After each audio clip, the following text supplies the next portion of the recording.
Finally మా labs ఆగిపోయాయి. అవును, ఇక్కడ నుంచి ఏ కంపెనీ వాళ్ళ ఎంప్లాయీస్ ల్యాబ్స్ చేయలేదు. మా రీసెంట్ గా చాలా కంపెనీస్ లో ఏఐ యూజ్ చేయడం బ్యాన్ చేశారు. ఎప్పుడో సుందర్ పిచ్చా చెప్పినట్టు గుర్తు, ఏ బబుల్ బ్రేక్ అయిపోతుంది అని. అది ఇప్పుడు నుంచే స్టార్ట్ అనుకుంటా.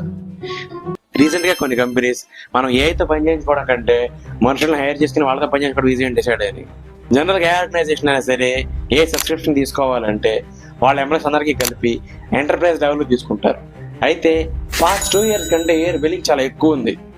పోనీ అంతంత కాస్ట్ పెడుతున్నాం కదా అని ప్రొడక్ట్ లో మార్పు ఉంటుందా అంటే మనుషులతో పని చేయించుకున్నా ఏఐతో పని చేయించుకున్నా అది మార్పు ఏం కనిపించట్లేదు. So companies like Microsoft, Uber, meta, sales force లాంటి కంపెనీస్ అన్ని ఏఐ సబ్స్క్రిప్షన్ వద్దని మనుషులు హైర్ చేసుకోవడానికి డిసైడ్ అయ్యాయి.